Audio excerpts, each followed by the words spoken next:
வாழ்க வையகம், வாழ்க வையகம், வாழ்க வளம். குரு வாழ்க, குருவே வாழ்க வளம். வாழ்க இறைநிலை, வாழ்க பிரபஞ்சம், வாழ்க வையகம், வாழ்க வளம்.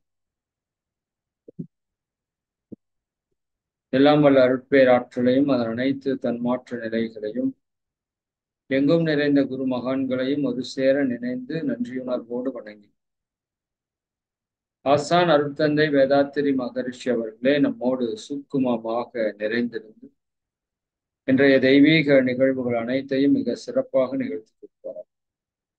வாழ்க வளம், வாழ்க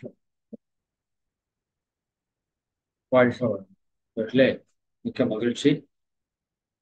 இன்னைக்கு நாம கருமையம் அப்படிங்கிற சிந்தனையினுடைய தொடர்ச்சியை நம்ம சிந்திக்க இருக்கிறோம். நம்ம கருமையம் அப்படிங்கிறதுல பாத்தீங்கன்னா என்ன பார்த்துருக்குறோம்?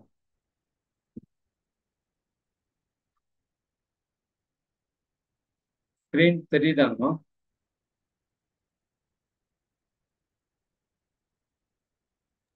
தெரியுதுங்க ஐயா. தெரியுதா? எனக்கு தெரியலையே. ஒரே நிமிஷம். என்னாச்சு? ஆப்ஷன்.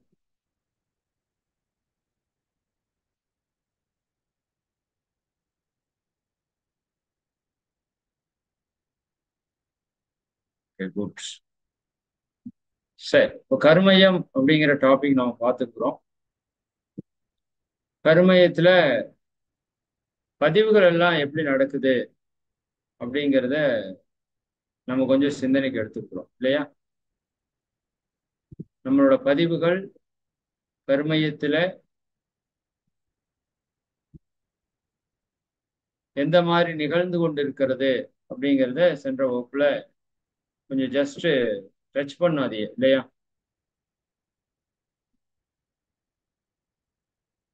ஓகே, இந்த பதிவுகள் அது எப்படி உள்ள காந்தத்துல போய் நிலை பெற்று இருக்குது, அது பசுவினுடைய காட்சி எப்படி நமக்குள்ள போய் ரெக்கார்ட் ஆகுது, அது என்ன ஃப்ரீக்வன்சியில ரெக்கார்ட் ஆகுது எல்லாமே நம்ம பார்த்தோம் இல்லையா?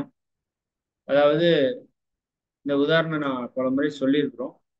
ஒரு பொருளை நம்ம வைக்கிறோம், நம்ம வீட்டுக்குள்ள வைக்கிறோம், நாம தான் வைக்கிறோம், யோசனை பண்ணி வைக்கிறோம் இந்த பொருள் கரெக்டா இருக்கணுங்கிறதுக்காக. அதுக்கப்புறம் அந்த பொருளை நம்மளே தேடுறோம். அப்ப என்ன காரணத்தினால இது நடக்குது? நாம் ஒரு வச்ச ஃப்ரீக்வன்சி வேற, இப்ப தேடுற ஃப்ரீக்வன்சி வேற. அவ்வளவுதான் கான்செப்ட். அப்ப என்ன ஃப்ரீக்வன்சியில வச்சோமோ அந்த ஃப்ரீக்வன்சியில தான் அது ரெக்கார்ட் ஆகும். சரிங்களா? வைக்கிறப்ப எப்பவுமே பொறுமையான ஃப்ரீக்வன்சியில, அமைதியான ஃப்ரீக்வன்சியில தான் வைப்போம். தெளிவா யோசிச்சு சிந்திச்சு வைப்போம். பட் அது தேடும் போது அந்த பொறுமை, அமைதி அதெல்லாம் இருக்குமான்னு கேட்டா இருக்காது.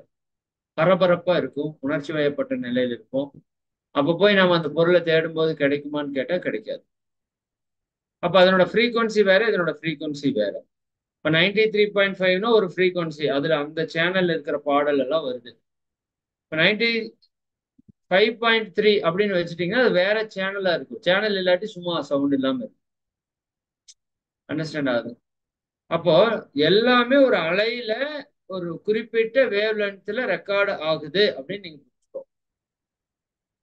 இப்போ உதாரணத்துக்கு இப்போ நம்ம ஜூம் அப்படின்னா நமக்கு ஒரு ஃப்ரீக்வன்சி கொடுத்து, ஒரு லிங்க் கொடுத்து, ஒரு நம்பர் கொடுத்து அந்த இதை ஜாயின் பண்றாங்க. என்னோட ஃபோன் நம்பர் 9944419909. யார் எங்க இருந்து அடிச்சாலும் என்னோட போனுக்கு அந்த அலை கரெக்டா கனெக்ட் ஆகுது. சரி, நம்ம ஜூம் ஐடி பாஸ்வேர்டு போட்டோம்னா வேர்ல்டுல எங்க இருந்தாலும் இது கூட லிங்க் ஆகும். வேற நம்பர் போட்டாங்கன்னா வேற ஜூம் தான் லிங்க் ஆகும். ஜூம் இல்லைன்னா அது லிங்க் ஆக முடியாது. சன் டிவி வைக்கிறீங்க, வேர்ல்டு ஃபுல்லா சன் டிவி வச்சா வேர்ல்டு ஃபுல்லா சன் டிவி தெரியுது. வேர்ல்டுல இருக்கிற 800 கோடி மக்கள், ஒரு 200 கோடி டிவி இருக்குன்னு வச்சுக்கோங்க. 200 கோடி டிவிலையும் சன் டிவி போட்டா 200 கோடி டிவிலேயே அது தெரியும். ஒரே ஃப்ரீக்வன்சி. சரிங்களா? அப்ப வேர்ல்டு ஃபுல்லா அந்த வேவ்ஸ் இருக்குது. அப்படி ஒவ்வொரு அந்த ஃப்ரீக்வன்சியில ரெக்கார்ட் ஆகுதுன்னு புரிஞ்சுக்கோ. இப்ப என்ன பண்றாங்க, சன் டிவில ஒரு இடத்துல இருந்து அந்த குறிப்பிட்ட ஃப்ரீக்வன்சில ஒரு பாட்டை அல்லது ஒரு படத்தை ரெக்கார்ட் பண்ணி அந்த வேவை வந்து அப்படியே ஸ்ப்ரெட் பண்றாங்க. சேட்டலைட் மூலமா வேர்ல்டு ஃபுல்லா ஸ்ப்ரெட் பண்றாங்க. அப்ப அந்த வேவ்ஸ் எல்லா இடத்துலயும் இருக்குது. அப்ப அந்த வேவ்ஸ் நீங்க யாரெல்லாம் கனெக்ட் பண்றீங்களோ அவங்களுக்கு அந்த விஷயம் கிடைக்குது. அதுக்கான ப்ராப்பரான எக்யூப்மெண்ட், ஒரு டிவி இருக்கணும். அதற்கான ப்ராப்பரான ஒரு எனர்ஜி, கரண்ட் இருக்கணும். இந்த ரெண்டு இருக்கும்போது நீங்க அந்த வேவ்ஸை கொண்டாந்து அதுக்குள்ள ப்ராப்பரா கனெக்ட் பண்ணோம்னா அது படமாக ஓடுறதுக்கு ஆரம்பிக்கும். இன்னைக்கு உங்க மொபைல்ல நீங்க வேர்ல்டுல இருக்கிற எல்லா டிவி சேனல்ஸையும் இயக்க முடியும் இல்லையா? உண்மையா இல்லையா? லட்சக்கணக்கான டிவி சேனல்ஸையும் இயக்க முடியும். எத்தனை யூடியூப் சேனல்ஸ் இருக்கு? குரோர் கணக்கில் இருக்குன்னு நினைக்கிறேன் இல்லையா? ஆளாளுக்கு யூடியூப் போட்டிருக்கோம் இல்லையா? ஃபேஸ்புக்கை பார்க்க முடியுது, இன்ஸ்டாகிராம் பார்க்க முடியுது, எவ்வளவு விஷயங்களை நம்மளால ஆக்டிவேட் பண்ண முடியுது, எவ்வளவு வீடியோஸ் பார்க்க முடியுது இல்லையா? அப்ப இதெல்லாம் எப்படி அப்படின்னா அந்த குறிப்பிட்ட ஃப்ரீக்வன்சில இருக்கிற விஷயத்த நீங்க எங்க வேணா பார்த்துக்கலாம். அதற்கான எக்யூப்மெண்ட்டும் கரண்ட்டும் அதுக்கான ஃபெசிலிட்டி இருந்தா. அப்ப வெளியில ஒரு அலையில பாட்டையோ படத்தையோ ரெக்கார்ட் பண்ணி அனுப்புறோம். இப்ப உதாரணத்துக்கு நீங்க இப்படி எடுத்துக்கோங்க. அமெரிக்காவில் உங்க ஃப்ரெண்டு, உங்க சொந்தக்காரங்க யாராவது இருக்கிறாங்க. அவங்க அங்க ஒரு போன் வச்சுட்டு லைவ்ல வீடியோல பாக்குறாங்க. சரிங்களா? இப்ப இங்க உங்களுக்கு லைவா அந்த வீடியோ தெரியுது இல்லையா? கரெக்ட் தானே? அப்ப எதுல அது வந்தது? இந்த போனுக்கு அந்த போனுக்கு 10,000 கிலோமீட்டருக்கு டிஸ்டன்ஸ் இருக்குது. பட் இங்க காமிக்கிறது, இப்ப நான் என்னையவே எடுத்துக்கோங்களேன். இப்ப நான் இங்க என்னோட பேஸ் திருப்பூர்ல மலையப்பாளையத்துல நம்ம ஆனந்தி யோக நிலையத்துல ஒரு இடத்துல உட்கார்ந்து நான் பேசிட்டு இருக்கிற ஒரு கேமரா வச்சுட்டு, ஒரு லேப்டாப் வச்சுட்டு, ஒரு நெட் கனெக்ஷனோட ஒரு கரண்ட் இருக்குது. புரியுதுங்களா? இப்ப இங்க இருக்கிற விஷயத்த இந்த விஷயம் அப்படியே எடுத்து, இங்க எந்த ஒயர் கனெக்ஷன் இல்லை எனக்கு உங்களுக்கும். பட் ஜூம்ங்கிற ஒரு செயலி, இன்டர்நெட் அப்படிங்கிற ஒரு விஷயத்தின் மூலமாக இங்கிருந்து ஒரு அலை மூலமா அது பரப்புது, ஒளி பரப்புது, வேர்ல்டு ஃபுல்லா ஒளி பரப்புது. உலகத்துல யார் இந்த இடத்த ஜூம்குள்ள வந்தீங்கனாலும், இந்த யூடியூப்குள்ள வந்தாலும் உங்களுக்கு அந்த காட்சி தெரியுது. எதுல அந்த காட்சி தெரியுது? யோசிச்சு பாருங்க. நான் பேசுற சவுண்ட் அப்படியே கேக்குது. இது அதை விட பெரிய விஷயமா இல்ல? ஆச்சரியமா இருக்கு பாருங்க. நான் இங்க உட்கார்ந்துட்டு பேசுறது வேர்ல்டு ஃபுல்லா அந்த சவுண்டு கேக்குது. வேர்ல்டு ஃபுல்லா அந்த காட்சி. இப்ப நீங்க எல்லாரும் வீடியோ ஆன் பண்ணுங்க. யாருமே பண்ண போல இல்லையா? சரி, மேக்சிமம் யாரும் வீடியோ ஆன் பண்றது இல்லைன்னு நினைக்கிறேன். ஒருத்தர் கூட ஆன் பண்ணல, பரவாயில்ல. சரி, நீங்க ஆன் பண்ணீங்கன்னா வேர்ல்டுல எங்க இருந்தாலும் எல்லாருக்கும் அது தெரியும். அப்ப இது எதுல அலையில ரெக்கார்ட் ஆகி வருது. அது மாதிரி நம்மளுக்குள்ள ஒரு அலை இருக்குது, காந்த அலை. இது வான்காந்த அலைன்னு சொல்ல, அது ஜீவகாந்த அலைன்னு சொல்ல. அப்ப அந்த அலை என்ன பண்ணுது? நாம பாக்குறதெல்லாம் ரெக்கார்ட் பண்ணிக்குது. சரிங்களா? இப்ப நீங்க ஒரு ஸ்லைடு பாக்குறீங்க, பசு ஒன்றை பார்க்கிறோம் அப்படின்னு நான் உங்களுக்கு அன்னைக்கே காமிச்சேன். இப்ப இந்த மாடு நினைங்கன்னா ஞாபகத்துக்கு வருதா? நம்ம ஸ்லைடுல ஒரு மாடு நினைங்க அப்படின்னு சொன்னா ஞாபகத்துக்கு வருதுன்னு அன்னைக்கே பார்த்தோம். இப்ப நீங்க பாத்துட்டீங்க. உங்க செல்போனோ உங்களோட லேப்டாப்போ டிவியோ நீங்க பாக்குறீங்கன்னா அது எத்தாச்சோடு இருக்கு. செல்போன் கூட எடுத்துக்கோங்க. இது எத்தனை இன்ச் இருக்கு? ஒரு ஒரு 6 இன்ச் 7 இன்ச் ஹைட் இருக்கு. ஒரு 3 இன்ச் அகலம் இருக்குன்னு வச்சுக்கோங்க. அப்ப இந்த 3க்கு 7 உங்க கண்ணோட சைஸ் எவ்வளோ? ஒரு 2 இன்ச்சுக்கு 1 இன்ச் அவ்வளவுதான் இருக்கு. கருவிழி எவ்வளவு இருக்குது? 4 இன்ச்சு 4 இன்ச் அவ்வளவுதான் இருக்குது. பட் இந்த பொருள் 7 இன்ச்சுக்கு 3 இன்ச்சு இருக்கிற செல்போன் நீங்க இங்க இருந்து பார்த்தா உங்களுக்கு ஃபுல்லா தெரியுதா? உங்க கண்ணுக்குள்ள சின்னதா தெரியுது. இன்னும் இதை டிஸ்டன்ஸ் பண்ண பண்ண பண்ண பண்ண உங்களுக்கு இது அப்படியே சிறுசாயிட்டே போகுது. உங்க கண்ணுக்குள்ளேயே அது சிறுசாயிட்டே போகுது. அண்டர்ஸ்டாண்ட் ஆகுதா? அப்ப நம்ம பார்க்குற விஷயம் கண்ணுக்குள்ள கொசு அளவுல பதிஞ்சு, கண்ணுல இருந்து அப்படியே மூளையில போய் புள்ளி அளவுல பதிஞ்சு, மூளையில இருந்து அப்படியே காந்த அலை மூலமா அலை வடிவுல போய் கருமையத்துல பதிஞ்சிருது. இது இறைவனுடைய சிஸ்டம். எப்படி நாம செல்போன்ல இப்போ இங்க நான் பேசுறதெல்லாம் ஜூம்ல பேசுறேன்ல, இது இங்க எனக்கே இங்க நம்ம ரெக்கார்டிங் ஆப்ஷன் வச்சு இது ரெக்கார்ட் எடுத்து யூடியூப்ல போடுறோம்ல. சரிங்களா? நாளைக்கு இந்த யூடியூப் வீடியோ யூடியூப்ல வந்துருது. இதே மாதிரி இவங்க ஜூம் காரங்களும் எல்லா ஜூம்ல இருக்கிற ரெக்கார்டை அவங்க வச்சிருப்பாங்க. அவங்க பர்மிஷன் இல்லாம எதுவும் பண்ணவே முடியாது. சரிங்களா? அவங்க கேட்டா எந்த ரெக்கார்டு வேணா கொடுக்க முடியும். அந்த அளவுக்கு அது வச்சிருப்பாங்க. ஓகேவா? அப்ப என்ன சொல்றோம்னா இது எல்லாமே ரெக்கார்ட் ஆகுது பாருங்க. இங்க ஒரு ரெக்கார்டர்னு ஒரு ஆப்ஷன் போட்டா ரெக்கார்ட் ஆகுது. ரெக்கார்டு கட் பண்ணுன்னா கட் பண்ணிக்கலாம். பட் இங்க அப்படி கட் பண்ண முடியாது. இது இறைவனோட சிஸ்டம். இதுல ஆஃப்ங்கிறதுக்கு வேலையே இல்லை. ஆன் பண்ணா ஆன் பண்ணதுதான். டெட் வரைக்கும் ஆன் ஆயிட்டே அது ஒர்க் ஆயிட்டே தான் இருக்கு. இப்ப நான் ஏதாவது ஒரு தண்ணி குடிக்கணும் அப்படின்னா இதுல ஆஃப் பண்ணி வச்சுட்டு நான் போய் தண்ணி குடிச்சிட்டு வந்து மறுபடியும் ஆன் பண்ணிட்டு பேசலாம். அந்த இடம் தெரியாது உங்களுக்கு. சரிங்களா? பட் இப்போ இப்போ என்னோட கேமராவை நான் இங்க ஆஃப் பண்றேன். உங்களுக்கு கேமரா தெரியுமா? கேமரா கட் ஆயிடுச்சு. இப்போ கேமரா ஆன் பண்றது தெரியுது. சரிங்களா? நான் பேச்ச இது மாதிரி கட் பண்ணேன். ஆனா இறைவனோட கேமராவை ஆஃப் பண்ண முடியாது. சரிங்களா? அது யாராலே ஆஃப் பண்ண முடியாது. அப்படி ஒரு கேமரா அவர் வச்சுட்டு போயிட்டாரு. ஏன்னா யார் எப்ப என்ன வேணா பண்ணிடலாம். சரிங்களா? விளைவை கரெக்டா கொடுக்காம விட்டாருன்னா பிரச்சனையாயிரும். நல்லதுக்கும் பிரச்சனையாயிரும், கெட்டதுக்கும் பிரச்சனையாயிரும். அதனால அவர் ஆஃபே பண்றதே இல்லை. Any time. அதனாலதான் இறைவனுக்கு கண்காணி என்ற ஒரு பேர் இருக்கு. கண்காணிப்பவர். சிசிடிவி கேமரா வச்சிருக்காங்க இல்லையா? கண்காணிப்பு கேமரா பொருத்தப்பட்டுள்ளது. தேர்ட் ஐ அப்படின்னு அதுக்கு வச்சிருப்பாங்க. மூன்றாவது கண் இருக்கிறது நண்பா, கவனமாக இரு. கண்காணிப்பு கேமரா பொருத்தப்பட்டிருக்கிற இடத்துல நம்ம ஆக்ஷன் எப்படி இருக்கும்? இப்ப கேமராக்கு முன்னாடி நான் உங்ககிட்ட பேசிட்டு இருக்கேன். இப்ப ஏதாவது கெட்ட வார்த்தை பேசுவனா? கெட்ட செயல் ஏதாவது செய்வனா? கெட்ட எண்ணம் வந்தா உங்களுக்கு தெரியாது. சரியா? அதுவுமே அகத்தின் அழகு முகத்தில் தெரிஞ்சிடும், கெட்ட எண்ணமா நல்ல எண்ணமா.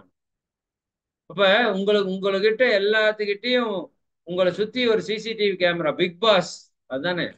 அது என்ன கான்செப்ட்னு எனக்கு தெரியல. இது வரைக்கும் நான் அதுக்குள்ள போனதில்லை. பட் அதுல இந்த மாதிரிதான் ஏதாவது ஒரு கூத்து பண்றாங்கன்னு கேள்விப்பட்டேன் நான். சரியா? கேமராக்குள்ள ஒரு வாழ்க்கை இல்லையா? அப்ப நம்மளோட ஒரிஜினாலிட்டி எல்லாம் தெரிஞ்சு போயிடும். நம்ம உண்மையெல்லாம் வெளியே வந்துடும். பிக் பாஸ்ல கூட பாத்ரூம்ல எல்லாம் கேமரா வைக்க மாட்டாங்க. ஆனா இறைவன் பாத்ரூம்குள்ளேயும் ரெக்கார்டிங் நடந்துட்டு தான் இருக்கு. மனசுக்குள்ள பிக் பாஸ்ல ரெக்கார்டிங் வைக்க முடியாது.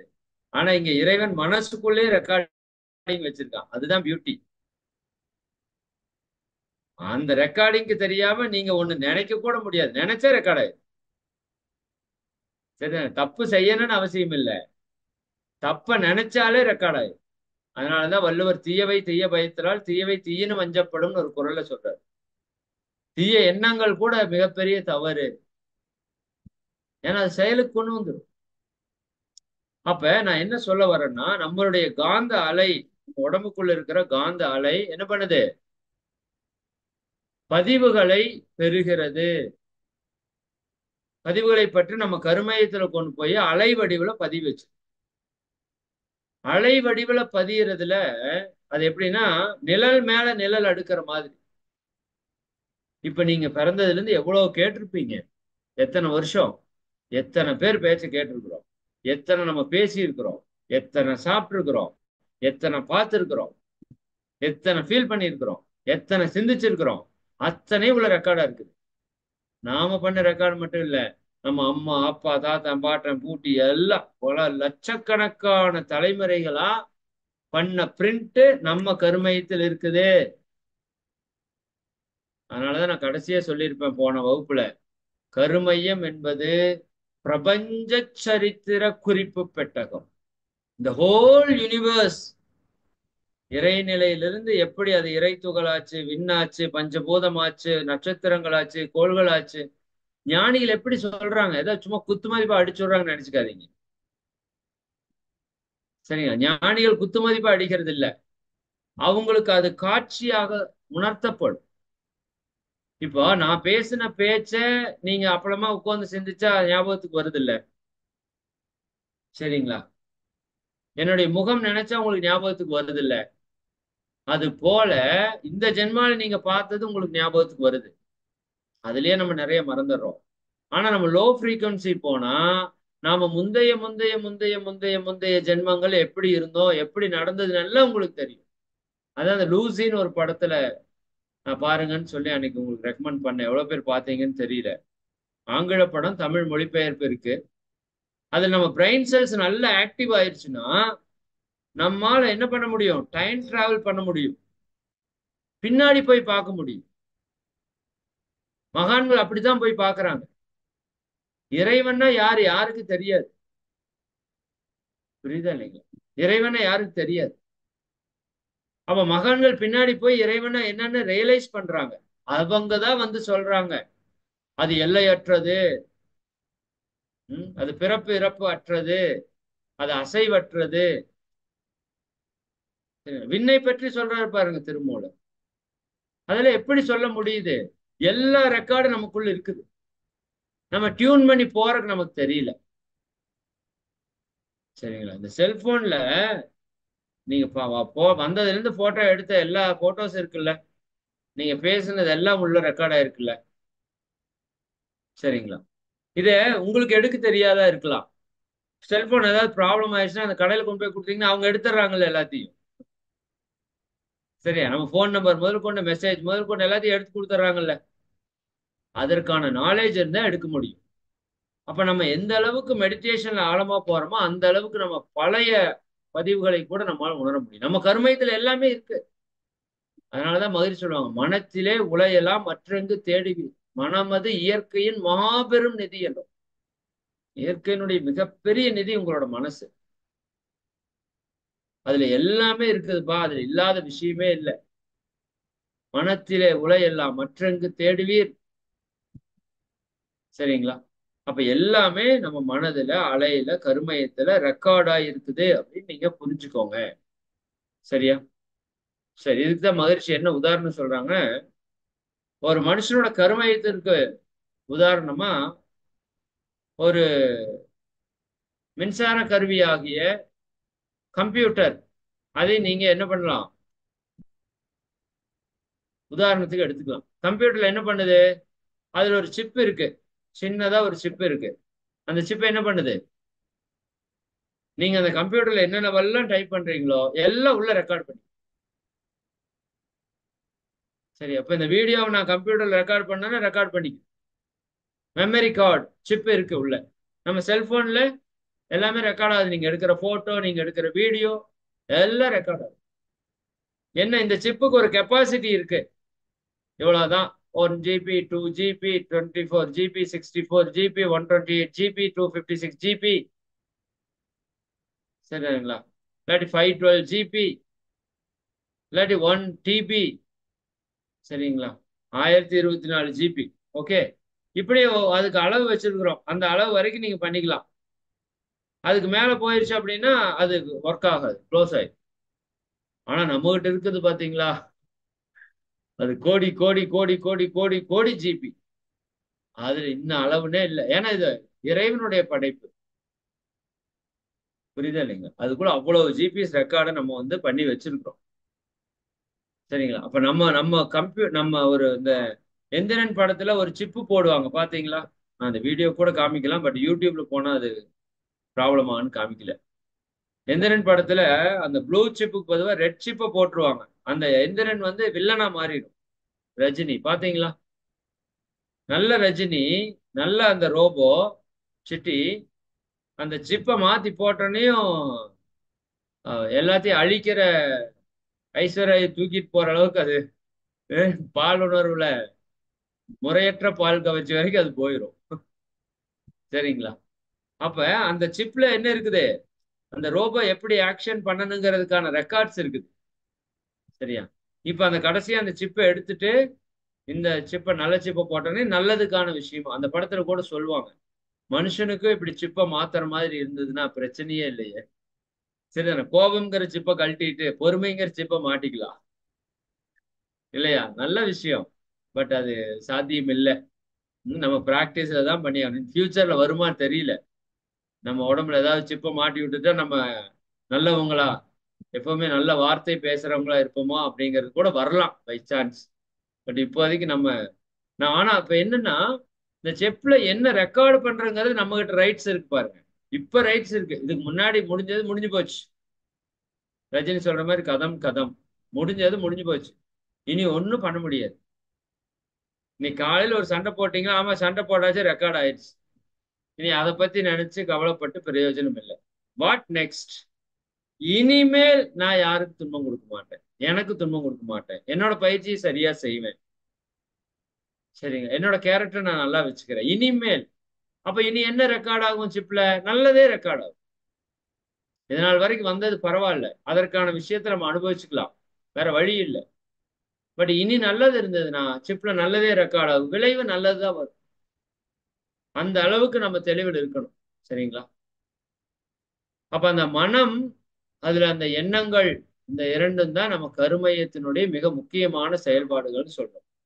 அப்ப மனதிலிருந்து நீங்க எதை எண்ணினாலும் அது எங்க இருந்தா வருது? கருமையத்திலிருந்து தான் வருது. கருமையத்திலிருந்து தான் அது வெளிப்படுது. கருமையத்துல தான் அந்த ரெக்கார்டு இருக்குது. ரெக்கார்டு இருக்கிற இடம் கருமையன்னு வச்சு. சரிங்களா?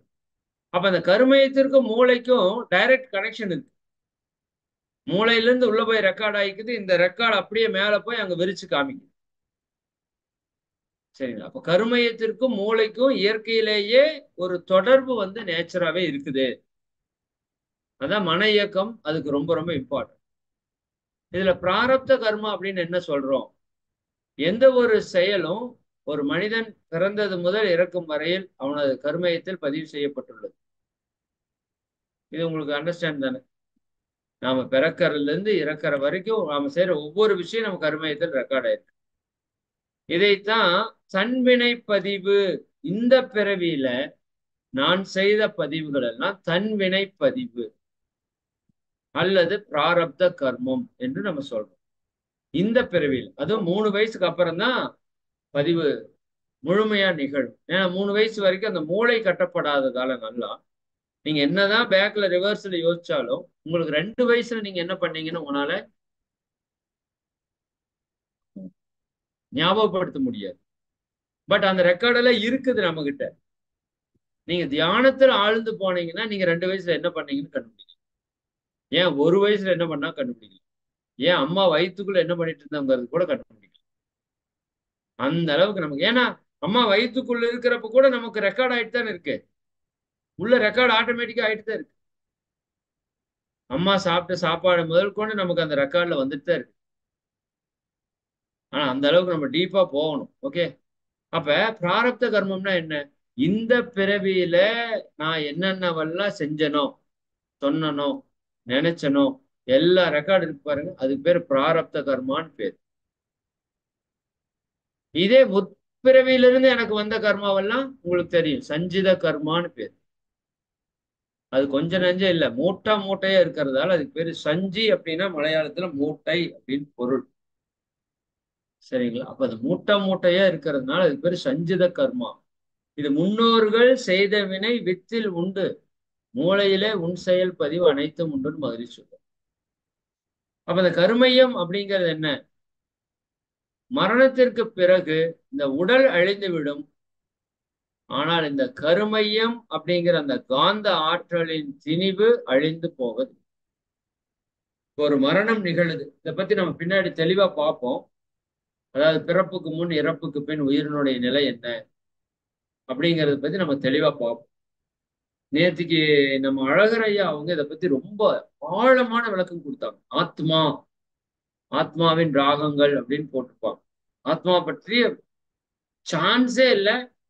நீங்க தயவு செஞ்சு இந்த சப்ஜெக்ட் கூட நேற்றுக்கு ஈவினிங் அந்த அந்த உங்களுக்கு அழகர் ஐயாவோட ஸ்பீச் வரும், அது தயவு செஞ்சு கேளுங்க.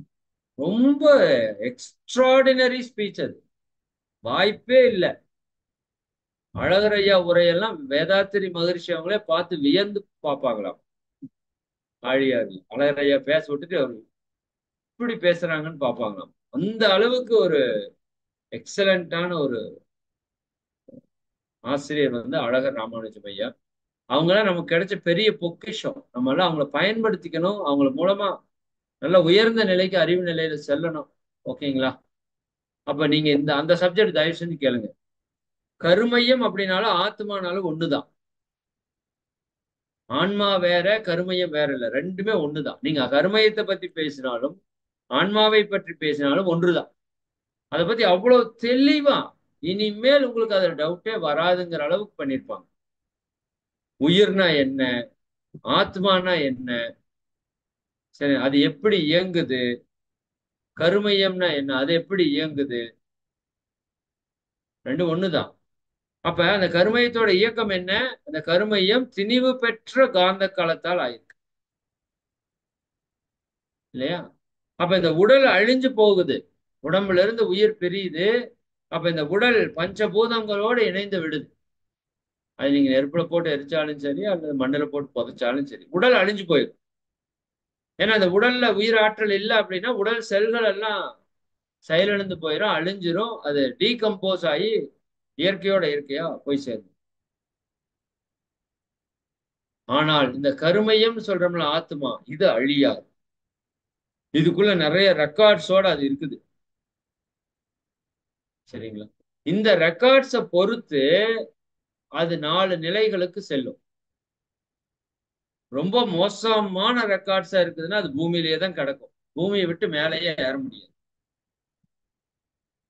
கொஞ்சம் நல்ல சோலா இருந்ததுன்னா பூமியை விட்டு மேலே ஏறி சூரியன் அளவுக்கு போயிடும். ரொம்ப பியூரான சோல் மகான்களோடதெல்லாம் பிரபஞ்சம் வரைக்கும் போயிடும். அப்ப அங்கிருந்து அது இறைவனோட இணைஞ்சிடும். 4 ஸ்டேஜஸ் இருக்கு. சரிங்களா? அப்ப இந்த கருமையம், நம்மளோட கருமையம் அழியவே அழியாது. நமக்குள்ள நம்ம வாங்கின ரெக்கார்ட்ஸ் எல்லாமே இருக்கு. இந்த ரெக்கார்ட்ஸ் நம்ம இறந்ததுக்கு அப்புறம் இந்த வான்காந்த களத்துல கலக்குது. எல்லாமே ஃப்ரீக்வன்சியா கலக்குது. அப்படி வச்சுக்கோங்க. இப்ப நீங்க இருக்கிற இந்த ரூமுக்குள்ள, உங்க ரூமுக்குள்ள எல்லா டிவியோட அலை இருக்கா இல்லையா?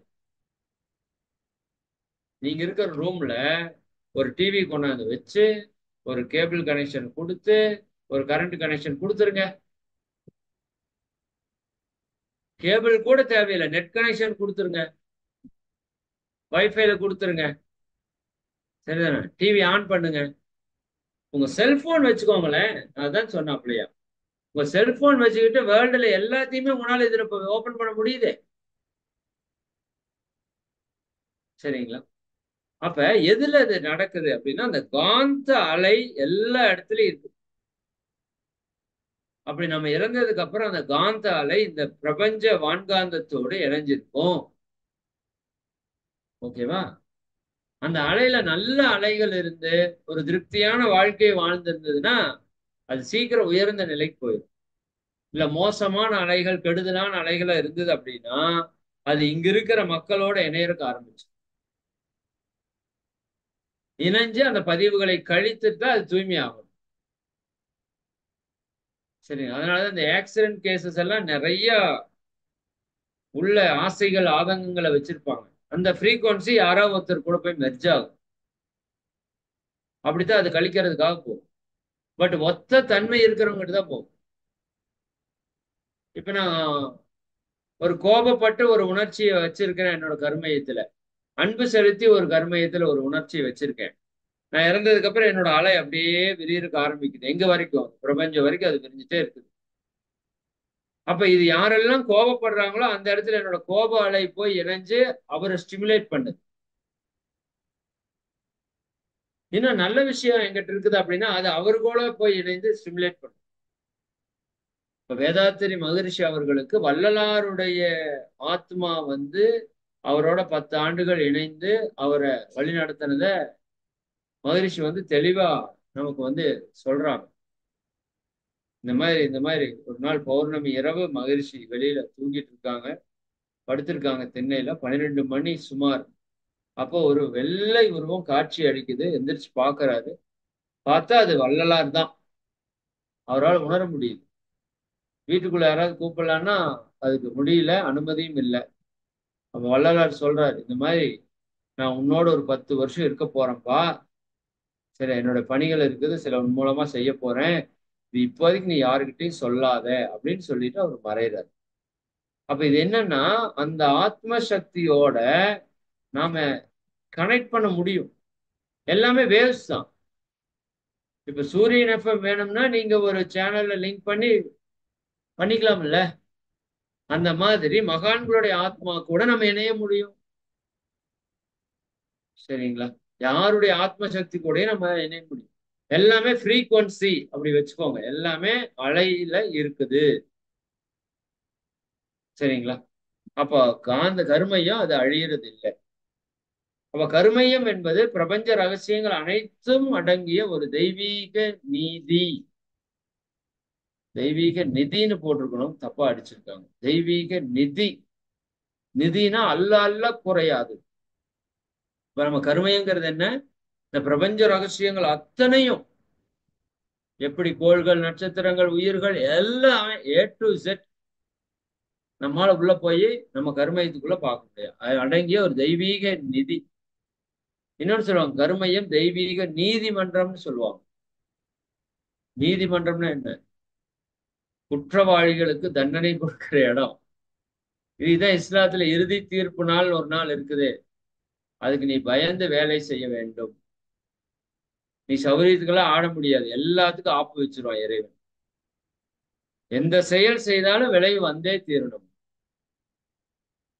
சரிங்களா?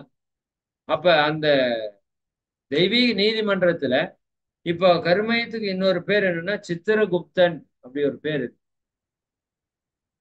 நம்ம மனிதனுடைய தன்மைக்கும் சித்திரகுப்தன் ஒரு பேர் இருக்கு. சித்திரம்னா படம். நாம செய்யற ஒவ்வொரு செயலையும் படமா உள்ள ரெக்கார்டு பண்ணி வச்சுக்கிறோம் பாருங்க. சித்திரகுப்தன் யாரோ யம தர்மராஜாக்கு அசிஸ்டன்ட் எல்லாம் இல்லை, அதெல்லாம் நம்ப வேண்டாம். புரிதலுக்காக நமக்கு சொன்னாங்க. சித்திரகுப்தன் இருக்கிறான், அவனுடைய பாவ புண்ணிய கணக்கெல்லாம் எழுதிட்டு இருக்கான். கடைசி நீ செத்து போனதுக்கு அப்புறம் யம தர்மராஜாட்ட போவ, அங்க அவர் கணக்கெல்லாம் பார்ப்பாரு. நீ என்னென்ன அட்டூழியம் பண்ண எல்லாமே தெரியும். உன்னோட அட்டூழியம் அதிகமா இருந்தா உன்னை நரகத்துல போட்டு துன்பப்படுத்துவாங்க. இல்ல நீ நிறைய நல்லது செஞ்சிருந்தீங்கன்னா உன்னை சொர்க்கத்துக்கு அனுப்பிச்சு சந்தோஷம் வைப்பாங்க சொன்னாங்கல்ல. அதெல்லாம் கதை. எங்கேயும் சொர்க்கம் இல்லை நரகம் இல்லை, எல்லாம் ராக்கெட் எல்லாம் விட்டு செக் பண்ணிட்டாங்க. நிலாவும் சந்திரனும் சூரியனும் தான் எல்லா பக்கம் சுத்திட்டு கிடக்கு. சரிங்களா? Okay, right. அப்ப என்ன அதுல அப்படின்னா, நம்ம பாக்குறதெல்லாம் உள்ள ரெக்கார்ட் ஆயிக்குது. அந்த கருமையத்தின் மையத்துல யார் இருக்கிறா? இறைவன் இருக்கிறான். இறைவன் இருக்கான்ல. இறைவன் அந்த ரெக்கார்டுக்கு தகுந்த மாதிரி விளைவு கொடுக்குறான். நல்ல ரெக்கார்டு வந்தா நல்ல விளைவு கொடுக்குறான், கெட்ட ரெக்கார்டு வந்தா கெட்ட விளைவு. சரிங்களா? அப்ப அந்த கருமையத்துக்கு உள்ள இருக்கிற இறைநிலைக்கு பேர் தான் இயம தர்மங்களுக்கு ராஜா. சரிங்களா? நல்லது கெட்டதுக்கு ராஜாவாக இருந்து அதான் யம தர்ம ராஜா அப்படின்னு வந்தது. அப்ப அது அந்த சரியான விளைவை சரியான செயலுக்கு கொடுத்தே தீரும் அப்படிங்கறத புரிய வைக்கிறதுக்கு தான் இந்த மாதிரியான விஷயங்கள் நமக்கு உதாரணமா சொன்னாங்க. சரிங்களா? அப்ப அது தெய்வீக நீதிமன்றமாகவும் செயல்படுது, தெய்வீக நிதியாகவும் இருக்குது. தெய்வீக நீதிமன்றம் சரியான விளைவு கொடுக்குங்க, மாற்று கருத்தை நினைக்கவே வேண்டாம். இப்ப நீங்க பண்ணிட்டு இருக்கிற ஒவ்வொரு செயலுக்கும் மிக துல்லியமான விளைவு வந்தே தீரும். நீங்க ஒண்ணும் பயப்படவோ கவலைப்படவோ வேண்டாம். நான் பண்ற தவத்துக்கான பலன் வருமா? நிச்சயமா வரும். நீங்க பண்ற சர்வீஸ்க்கான பலன் வருமா? கட்டாயமா வந்தே ஆகணும். வேற வழி இல்லை இயற்கையில். சரி, அந்த நிலை தான் மகரிஷி அவங்க என்ன சொல்றாங்க, காந்த நிலை அறியாமல் கடவுள் நிலை அறிவதோ.